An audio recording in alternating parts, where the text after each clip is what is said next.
The Cleveland Way passes close to Middlesbrough, and that's where JB Gill is heading to visit a restaurant with a difference. From the outside, the fork in the road may look like any other restaurant, but its name describes the different path many of its staff here have decided to take. Many of them are recovering addicts or have experienced long-term unemployment or are ex-offenders, including Joe, the restaurant manager, who served a sentence for drug offences. So can you explain how you came to work here? Yeah, I mean, I was in Kirk Levington Grange prison. I was finishing off my sentence there, and I went into the job club. I was really fortunate to get the job here as the pot washer. You know, I got made supervisor after that, and then now work here full time, which is fantastic. And from the 1st of January, I've been the manager here at the restaurant. So, you know, it's brilliant, the progression that's been offered to me and that I've grabbed.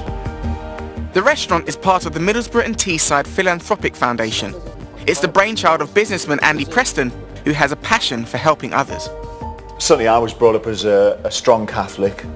I do try to live my life in the way that I was brought up to. I think it plays out in the management of staff and working with staff. So we have to be extra patient and compassionate and go a bit further to bring people on side, to build them up and to work with them, to give them all the skills and talents they need to prosper. Abby's now a waitress, but after finishing school, struggled to find a job. What was life like before you started working here? I was on the dole for 3 years and I lost my confidence, but it's changed my life working here. We've come along with friends from church to have lunch. The food was absolutely lovely. It provides those opportunities for people to develop skills and gives them a chance, and Jesus gave everybody a second chance. It's really nice.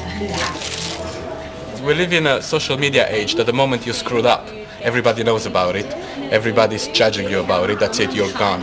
But there are just places like this that just tell you, you know, it's okay, you messed up, we acknowledge that, but there's still time to change, you can still do better, there's still a new chance, there's a new beginning, you go for it. So many lads go back into prison or fall back into old habits because they just have no other option, or at least they perceive that they have no other option. So they go back to what they know best and what they've done sometimes all of their life. But when there's places like the Fork in the Road and people like Andy Preston, then, you know, there's hope for us all.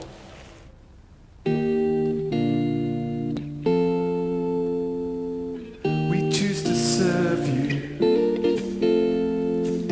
to follow where you lead, to be your witness,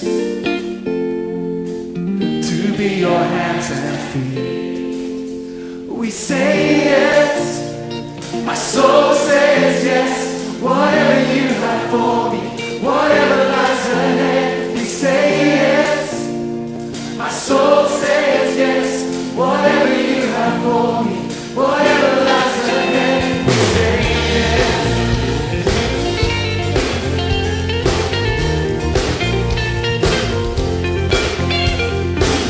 In every season, we can trust in you, for you are with us.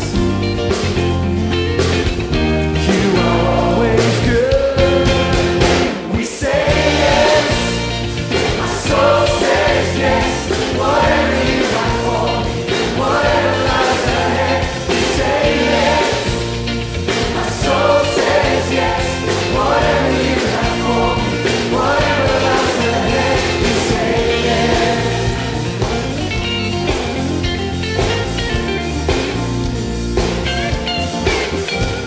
We know that you are for us, not against us, not against us.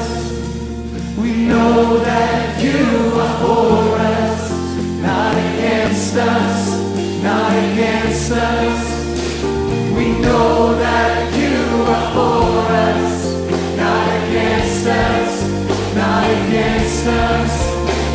We know that you are for us, not against us.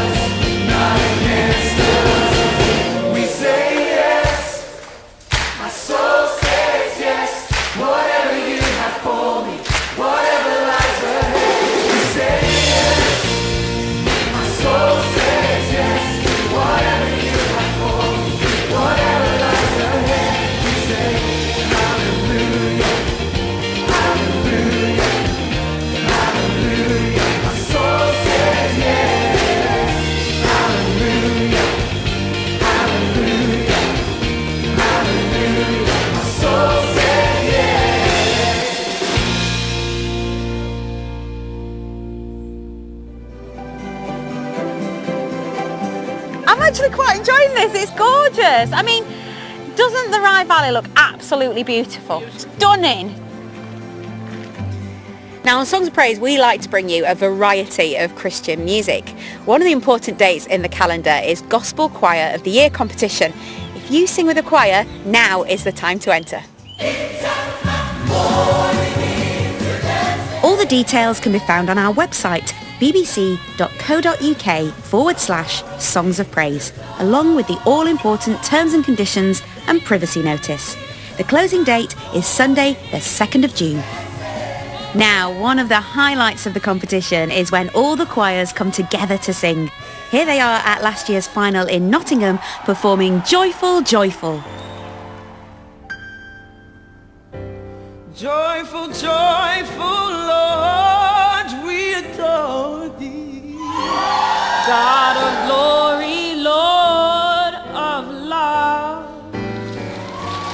Hearts are full like flowers before thee. Hell yes, the sun above. Hell yes, the sun above.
Not far from our destination of Revo Abbey, and at its height in the 12th century it was home to over 600 monks. Just on the other side of Yorkshire, the Christian community at Scargill House is embracing what they call new monasticism. Set in the heart of the Yorkshire Dales, Scargill House is where 35 Christians live in community, praying together at least 3 times a day. We may think that it should be natural and fair to repent. I think the similarities from the old monastic traditions is a rhythm of prayer. I think being a place of hospitality and welcome, learning to live together in community. The centre also welcomes paying guests to join them on retreat, for a short stay or themed weekend breaks. We're determined to have chapel with the guests in the morning and start the day together. But I say to the community, if you invite a friend in, you don't invite them in, sit them down and then go out for the evening. And so we all come in the evenings to be with the guests. Members of the community come from all over the world, and together they work in teams to welcome, clean and cook for the guests. Rita is from Uganda, and today she's on kitchen duty. Everything is all about Jesus at the center. And the prayers we make in the morning, afternoon and evening, they are really nice, because even before the guests come, they bring the names to us to pray for them. And by the time the guests come here, you feel the presence of the Lord. You feel like, yes, we have been praying for them, and they feel also the presence of God. And that has been a highlight to me. Like, even if you're cooking, but if it's 1:45, you have to go for prayers. And just that has been lifted my faith up. Lindsay and her daughter first came for a weekend in 2010. Then she was a reluctant guest.